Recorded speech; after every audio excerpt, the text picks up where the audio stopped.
नमस्कार दोस्तों, हम फिर से लेकर आ चुके हैं आप लोगों के लिए सुबह की सभी ताज़ा और बड़ी खबरें। फटाफट अंदाज में एक एक कर कर बताएंगे आपको आज देश और दुनिया से क्या बड़ी खबरें निकलकर सामने आ रही हैं। लेकिन उससे पहले दोस्तों एक नजर डालेंगे सुर्खियों पर। प्रधानमंत्री नरेंद्र मोदी के ऊपर जमकर गरजे राहुल गांधी। बोले फिलहाल देश में अगर मैं पीएम बना तो सबसे पहले गरीब मजदूरों और पिछड़ों के लिए काम करूंगा। वहीं पर अगली बड़ी खबर में हम आपको बताएंगे दोस्तों, दरअसल आपको बताते चले बीजेपी के ऊपर हमलावर हुए संजय रावत। बोले एकनाथ शिंदे बार बार केंद्र सरकार के सामने जाके मुजरा कर रहे हैं, मंत्रिमंडल का विस्तार नहीं कर रहे हैं। वहीं पर अगली बड़ी खबर में हम आपको बताएंगे दोस्तों, लोकसभा चुनाव को लेकर कांग्रेस ने उत्तराखंड में की मीटिंग। राहुल गांधी मल्लिकार्जुन खड़गे रहे शामिल। वहीं पर अगली बड़ी खबर में हम आपको बताएंगे दोस्तों, बिहार विधानसभा में भयंकर हंगामा। नीतीश के जेडीयू के मंत्री ने उड़ाई सम्राट चौधरी की धज्जियां। वहीं पर अगली बड़ी खबर में हम आपको बताएंगे दोस्तों, दिल्ली में लगातार बढ़ता जा रहा बाढ़ का खतरा। अरविंद केजरीवाल के घर तक पहुंचा पानी, सब कुछ डूबा। आपको बता दें लाल किला तक पहुंच गया। वहीं पर अगली बड़ी खबर में हम आपको बताएंगे दोस्तों, दरअसल आपको बताते चले नीतीश कुमार का बीजेपी के ऊपर बड़ा हमला। बोले बीजेपी विपक्षी एकता से डरी हुई है, इसलिए उल जलूल बक रही है। वहीं पर अगली बड़ी खबर में हम आपको बताएंगे दोस्तों, कांग्रेस के दिग्गज नेता प्रमोद तिवारी का बीजेपी के ऊपर बड़ा हमला। बोले प्रधानमंत्री यूसीसी की बात करते हैं लेकिन यूसीसी में कोई दम नहीं है, बताएंगे आखिरकार उन्होंने क्या कहा है। वहीं पर अगली बड़ी खबर में हम आपको बताएंगे दोस्तों, 16 तारीख के दिन हो जाएगी आम आदमी पार्टी और कांग्रेस में सुलह। कांग्रेस लेगी फैसला आम आदमी पार्टी को सपोर्ट करने का। वहीं पर बढ़ गई मामा शिवराज की दोस्तों मुश्किलें। दरअसल आपको बताते चले संतों को गिरफ्तार करना पड़ गया शिवराज सिंह चौहान को महंगा, बताएंगे क्या कुछ मामला था ये मध्य प्रदेश का। वहीं पर अगली बड़ी खबर में हम आपको बताएंगे दोस्तों, दरअसल आपको बताते चले पंचायत चुनाव में एक बार फिर से चुनाव आयोग ने 600 एक तरीके से 689 यानी कि 679 सीटों पर फिर से एक बार जो है चुनाव कराने का ऐलान किया तो भड़क गया एचसी, बताएंगे क्या फटकार लगाई है। तो तमाम खबरें दोस्तों फटाफट अंदाज में देंगे, एक एक कर देंगे। फिलहाल खैर चलिए बढ़ते हैं सबसे पहली और सबसे बड़ी खबर की ओर। दरअसल दोस्तों जब भी राहुल गांधी बोलते हैं तो बीजेपी को बड़ी मिर्ची लगती है। राहुल गांधी ने कहा कि सच सुनना बीजेपी को पसंद नहीं है। राहुल गांधी ने कहा कि सच के लिए जो भी कीमत चुकानी पड़ेगी वो मैं चुकाने को तैयार हूं। राहुल ने कहा कि अगर मैं इस देश का पीएम बना तो सबसे पहले गरीब पिछड़ों और जो है बेरोजगारों के लिए काम करूंगा। हमारे देश में बेरोजगारी बहुत बढ़ती जा रही है और ये सबसे बड़ी समस्या है। राहुल गांधी ने कहा कि आज देश को प्यार और मोहब्बत की जरूरत है, लेकिन बीजेपी देश में नफरत बांटती है, वो नफरत की राजनीति करती है और यही कारण है जो नफरत की वजह से मणिपुर जला। राहुल गांधी ने कहा कि बीजेपी की राजनीति का पैटर्न हिंदुत्व है, लेकिन हमारी विचारधारा गांधी वाली है। हम कभी भी हिंसा को बढ़ावा नहीं दे सकते और खास करके वोट के लिए हिंदू मुसलमान नहीं कर सकते। राहुल गांधी ने कहा कि भले ही बीजेपी को ये बात अच्छी ना लगे, लेकिन प्रधानमंत्री नरेंद्र मोदी के पास विदेशी दौरों के लिए टाइम है, पर मणिपुर जाने के लिए प्रधानमंत्री के पास टाइम नहीं है। प्रधानमंत्री दोस्तों एक भी बार मणिपुर नहीं गए। राहुल गांधी ने कहा कि देश में भारत जोड़ो यात्रा के बाद से ही बीजेपी डरी हुई है। आपको बताते चले दोस्तों, भारत जोड़ो यात्रा में राहुल गांधी का जोरदार परफॉर्मेंस देखकर ये यूं कहते कि उनकी एनर्जी देखकर बीजेपी डर गई थी। भारत जोड़ो यात्रा से राहुल को काफी पॉपुलैरिटी मिली। यही नहीं, तीसरी बार बीजेपी को पता है कि वह सत्ता में नहीं आ पाएगी। बीजेपी में बहुत डर है क्योंकि जाहिर सी बात है लोगों ने 5 साल के लिए आपको चुना, उसके बाद दोबारा फिर से जब आपको चुना तो आपने कुछ नहीं किया। अब कहीं ना कहीं लोगों में गुस्सा है और इस गुस्से की असली वजह आप अच्छे से जानते हैं कि क्या है। भारतीय जनता पार्टी दोस्तों देश के लोकतंत्र को तो कर ही रही है खराब, लेकिन इस वक्त राहुल गांधी ने जब उनसे सवाल पूछा था अडानी और अंबानी वाला, उसके ही दूसरे दिन राहुल गांधी को एक कुछ दिन बाद सजा सुना दी गई, 2-4 दिन के अंदर ही। यही कारण था जो प्रधानमंत्री के ऊपर कांग्रेस के नेता हमलावर हो गए और तमाम जगह प्रदर्शन भी किया कल। फिलहाल चलिए बढ़ते हैं एक और अगली बिग ब्रेकिंग की तरफ। बताया दोस्तों अगली जो बड़ी खबर निकल कर आ रही है, असदुद्दीन ओवैसी का बीजेपी के ऊपर बड़ा हमला। बोले यूसीसी का ढोंग करती है बीजेपी, कहती है कि हम सबको एक साथ लेकर चलेंगे, लेकिन हिंदू मुसलमान में फर्क करती है, अलग अलग धर्मों में फर्क करती है। आपको बताते चले दोस्तों, दरअसल पाकिस्तान से आई सीमा हैदर, जिसने यहाँ पर 3 बच्चों के साथ एक दूसरे हिंदू धर्म के लड़के से शादी कर ली। पाकिस्तान से आई थी वो, उनके 3 बच्चे थे। बताया जा रहा है नेपाल के रास्ते से वो निकल कर आई। अब असदुद्दीन ओवैसी ने बीएफएस के जवानों पर सवाल उठा दिया, और दोस्तों ये सवाल बहुत जरूरी भी है। आप समझिए ये कैसी हमारे देश की सुरक्षा है कि बाकायदा बीएफएस के जवानों के होने के बावजूद भी वहां से एक महिला का जो है नेपाल के रास्ते भारत में घुस आती पाकिस्तान से। सवाल ये उठता है दोस्तों कि आखिरकार वो यहां तक आई कैसे। और यही नहीं दोस्तों, 3 बच्चे भी साथ में थे, बिना वीजा बिना किसी जो है यहाँ पर दस्तावेज के उन्होंने यहाँ पर इंटर कर दिया चोरी छुपे। अब आपको बता दें कई मीडिया हाउस तो ये भी चला रहा है कि वो पाकिस्तान की एजेंट है। ओवैसी ने कहा कि मैंने पहली बार देखा 3 बच्चों के साथ पाकिस्तान की एजेंट। ओवैसी ने कहा कि बीजेपी यूसीसी की बात करती है, यानी कि यूनिफॉर्म सिविल कोड की बात करती है, लेकिन दूसरी तरफ सीमा हैदर ने दूसरी शादी कर ली उस लड़के से यहां आकर।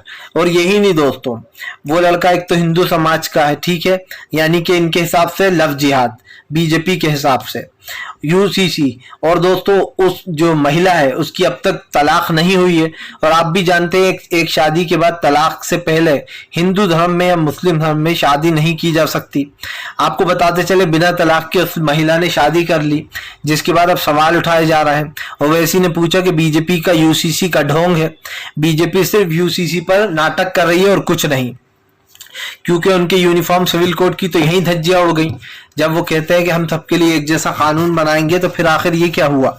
और यही नहीं, असदुद्दीन ओवैसी ने कहा कि गृह मंत्री अमित शाह को टेंशन लेना चाहिए, उन्हें पूछना चाहिए कि आखिरकार ये चल क्या रहा है। दोस्तों जाहिर सी बात है, गृह मंत्री अमित शाह इस सवाल पर किसी से जवाब मांगे ना मांगे, लेकिन मुझे एक चीज का इल्म हो गया है कि गृह मंत्री अमित शाह दोस्तों किसी भी मुद्दे पर सवाल पूछने लायक अब है नहीं, क्योंकि जाहिर सी बात है जब एक महिला पाकिस्तान से यहाँ घुस आई है तो बहुत बड़ी बात है ये, सुरक्षा को लेकर भी।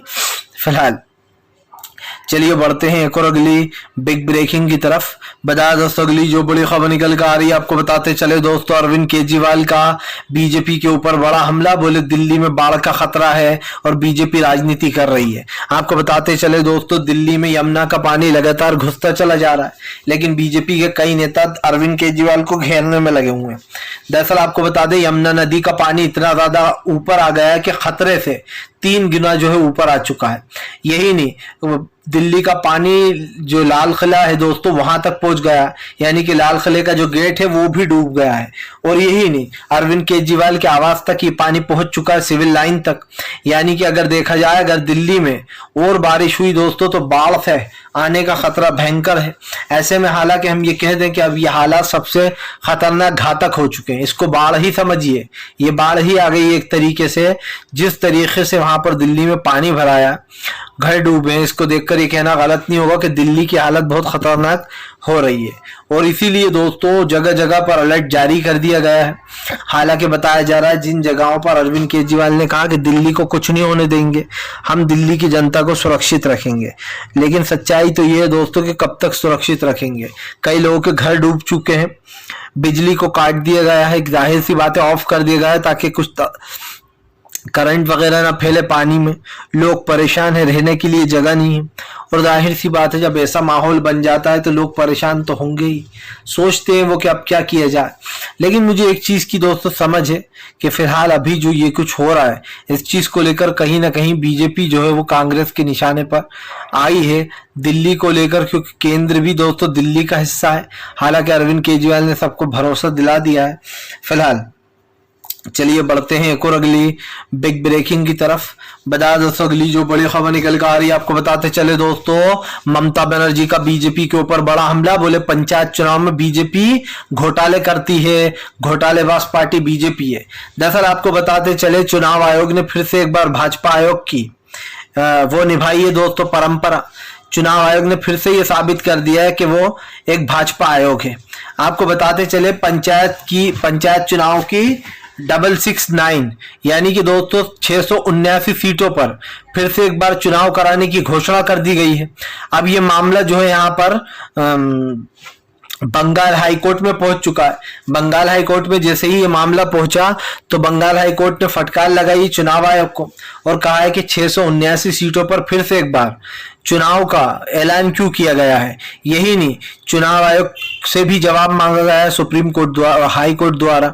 आपको बताते चले, दरअसल ममता बनर्जी की आंधी में बीजेपी उड़ गई, खास करके बंगाल में, जहां पिछली बार बीजेपी ने अपने परचम लहराए थे कुछ सीटों पर, जो कुछ सीटें वो जीती भी थी वहां की। अब की बार बीजेपी का उन जिलों में, उन जगहों पर बहुत बुरा हाल हुआ है।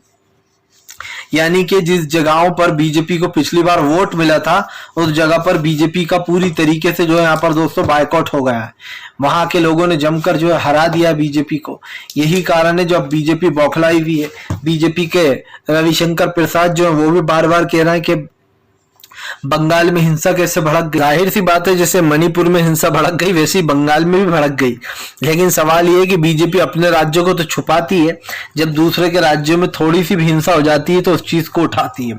लेकिन हालांकि दोस्तों इस बात को झुटलाया नहीं जा सकता है कि जब जब इलेक्शंस आते हैं, इलेक्शंस के दौरान बंगाल में भयंकर हिंसा देखने को मिलती है, चाहे बमबारी हो या फिर गोलियां चलाना।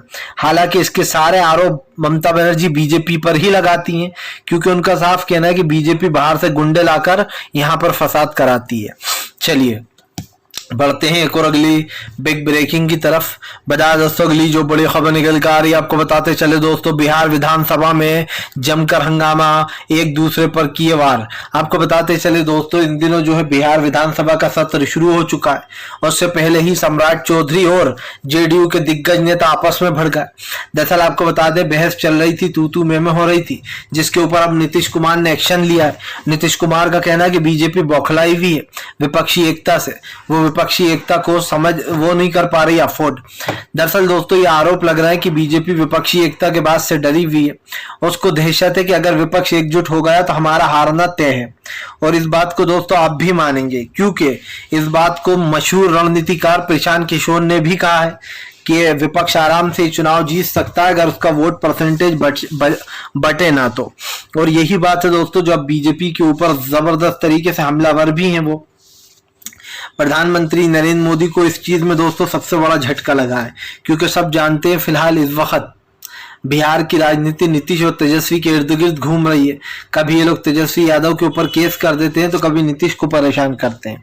लेकिन एक चीज तो साफ है दोस्तों कि यहाँ पर बीजेपी को एक बड़ा झटका लग सकता है, क्योंकि नीतीश कुमार ने इस चीज को जो यहाँ पर साफ कर दिया है कि बिहार की राजनीति में हम साथ है जेडीयू और आरजेडी, और कोई दरार वगैरह नहीं है, सब कुछ बीजेपी के छोड़े हुए शगुफ हैं। जाहिर सी बात है, नीतीश कुमार ने तो ये तक कह दिया है कि 2024 में विपक्ष की सरकार होगी और बीजेपी जो है यहाँ पर सरकार बनाना चाहती है, वो डरी हुई है। लेकिन देखना यह भी होगा दोस्तों कि आखिरकार आने वाले समय में कौन अपनी सरकार बनाता है। और खास करके विपक्ष में एक जोश है, हाई है, जोश है, कहीं ना कहीं विपक्ष चाहता है कि उसकी सरकार बने। फिलहाल चलिए बढ़ते हैं एक और अगली बिग ब्रेकिंग की तरफ। बता दोस्तों अगली जो बड़ी खबर निकल कर आ रही है, आपको बताते चले दोस्तों, प्रधानमंत्री नरेंद्र मोदी के ऊपर जमकर गरजे जो है। आपको बताते चले दोस्तों, संजय रावत बीजेपी को जम के घेरा। आपको बताते चले संजय रावत ने बीजेपी को घेरते हुए कहा कि फिलहाल एकनाथ शिंदे बार बार बीजेपी के पास यानी कि केंद्र सरकार के पास मुजरा करने जाते हैं और अब तक उन्होंने अपने मंत्रिमंडल का विस्तार नहीं किया है। दरअसल दोस्तों बीजेपी अन्नाप शन्नाप नेताओं को भरे जा रही है और जिन नेताओं को कुछ पद दे रखे हैं उनको अपने मन पसंदीदा मंत्रिमंडल में पद चाहिए। यही कारण है जो अब मंत्रिमंडल को लेकर बार बार एकनाथ शिंदे बीजेपी के पास जाते हैं। इसको लेकर अब संजय रावत ने बीजेपी को घेरा है। संजय रावत का कहना है कि दरअसल पहले महाराष्ट्र की सरकार थी, यानी कि जब उद्धव ठाकरे थे तो कोई दिल्ली नहीं जाता था, महाराष्ट्र में ही तय हो जाया करता था।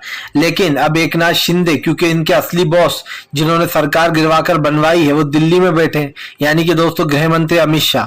संजय रावत ने कहा कि उनके पास बार बार मुजरा पेश करने जाते हैं ये लोग और वो सही से इनको गाइड भी नहीं करते हैं। जाहिर सी बात है दोस्तों, मंत्रिमंडल काफी लंबा समय हो चुका महाराष्ट्र में आए हुए बीजेपी को। उसने उद्धव ठाकरे की सरकार गिराई थी और एमएलएस को खरीदने का आरोप भी लगा था बीजेपी के ऊपर। और यहाँ पर साफ साफ कहा गया था कि बीजेपी ने ये शिवसेना के विधायक को खरीद लिया है। अब इसी चीज को लेकर संजय रावत ने बीजेपी को जम के घेरा। ये भी कहा संजय रावत ने कि बीजेपी जो है वो ही गाइड कर रही है इन लोगों को और वहां दिल्ली में बैठे बैठे महाराष्ट्र की सरकार चल रही है। यानी कि दोस्तों कोई डिसीजन एकनाथ शिंदे खुद नहीं ले सकते, ये सब कुछ बीजेपी की देन है। इसी के ऊपर जमकर भड़कते हुए नजर आए संजय रावत। कहीं ना कहीं संजय रावत ने अगर देखा जाए दोस्तों तो यहाँ पर एक बड़ा मुद्दा ही है और ऐसे में अब सरकार की नीतियां जो है दोस्तों पूरी तरीके से फेल हो चुकी हैं। फिलहाल चलिए बढ़ते हैं एक और अगली बिग ब्रेकिंग की तरफ। बता दोस्तों अगली जो बड़ी खबर निकल कर आ रही है, उत्तराखंड में पहुंचे राहुल गांधी, मल्लिकार्जुन खड़गे। उत्तराखंड में हुई जोरदार मीटिंग, 2024 के चुनाव को लेकर बन गई रणनीति। दरअसल दोस्तों आपको बताते चले आने वाले आगामी विधानसभा चुनाव को लेकर विपक्ष एकजुट हो रहा है, तो वहीं दूसरी तरफ कांग्रेस में बैठकों का दौर है। सबसे पहले राजस्थान का मसला हल किया राहुल गांधी और मल्लिकार्जुन खड़गे ने, और उसके बाद जो है महाराष्ट्र का मसला जो था नाना पटोले के साथ बैठकर इन्होंने हल किया परसों। और अब जो है राहुल गांधी उत्तराखंड पहुंच गए। उत्तराखंड जाकर राहुल गांधी ने उन तमाम मुद्दों पर बात की है जिससे 2024 में वोट परसेंटेज कांग्रेस के पास आए। आपको बताते चले इस बार कांग्रेस कोई कमी नहीं छोड़ना चाहती, वो तमाम लोगों को बदला अदली भी कर रही है ताकि 2024 के चुनाव में किसी तरीके से कांग्रेस पूरी तरीके से सत्ता में आ जाए। और अगर देखा जाए दोस्तों तो ये गलत भी नहीं है, क्योंकि भारतीय जनता पार्टी पूरी तरीके से कोशिश कर रही है और ऐसे में दोस्तों अब बीजेपी की मुश्किलें बढ़ रही हैं। तो कहीं ना कहीं प्रधानमंत्री नरेंद्र मोदी हो या फिर बीजेपी के वो तमाम नेता दोस्तों, मुझे इससे कहीं ना कहीं कोई फर्क नहीं पड़ता है। लेकिन उत्तराखंड की मीटिंग के बाद बीजेपी में भगदड़ जरूर है। जाहिर सी बात है इस मीटिंग में फैसला लिया गया किन किन विधायकों को बदलना होगा और पार्टी को मजबूत कैसे किया जा सकता है, क्योंकि दोस्तों आने वाले आगामी चुनाव में कांग्रेस को इसकी बहुत जरूरत पड़ेगी। और खास करके जब लोकसभा चुनाव की बात आती है दोस्तों तो लोगों का दिल धक धक करने लगता है, क्योंकि ये 5 साल में एक बार इलेक्शन होते हैं और दोस्तों अगर जरा सी भी गलती हो जाती है तो हमें 5 साल तक एक ऐसी सरकार को झेलना पड़ता है जो किसी काम की नहीं है। लेकिन उसके बावजूद भी आप समझिए, उसके बावजूद भी कहीं ना कहीं इन सवालों पर सवाल उठ ही जाते हैं। और बीजेपी दोस्तों मुझे पक्का यकीन है भारतीय जनता पार्टी जो है यहाँ पर पूरी तरीके से डरी हुई है, क्योंकि लोकसभा चुनाव को लेकर बीजेपी के पास कोई एग्जिट प्लान नहीं है। फिलहाल चलिए बढ़ते हैं एक और अगली बिग ब्रेकिंग की तरफ। बता दोस्तों अगली जो बड़ी खबर निकल कर आ रही है, अरविंद केजरीवाल की सारी मुसीबतें दूर कर देगी कांग्रेस। 16 तारीख से 17 तारीख के बीच में कांग्रेस करेगी बड़ा ऐलान। दरअसल आपको बताते चले दोस्तों फिलहाल कांग्रेस जो है वो बड़ा एक तरीके से वो कर रही है मीटिंग है, लेकिन इसके बाद आपको बताते चले अब केजरीवाल को भी टाइम देगी कांग्रेस। दरअसल आपको बता दें सोनिया गांधी ने एक दिन पहले ही केजरीवाल को डिनर पर बुलाया है और ऐसे में दोस्तों तमाम विपक्ष एक साथ खाना भी खाएगा और रणनीति भी बनाएगा। केजरीवाल पिछली मीटिंग से उठकर चले गए थे बीच में से बात कर कर, क्योंकि जब जब वो अध्यादेश की बात कर रहे थे तो फारूक अब्दुल्ला और महबूबा मुफ्ती उन्हें बार बार घेर रहे थे, जिसके बाद केजरीवाल दोस्तों अपनी सारी मेहनत मुशक्कत लगाने के बावजूद जो है वो वापस चले गए थे।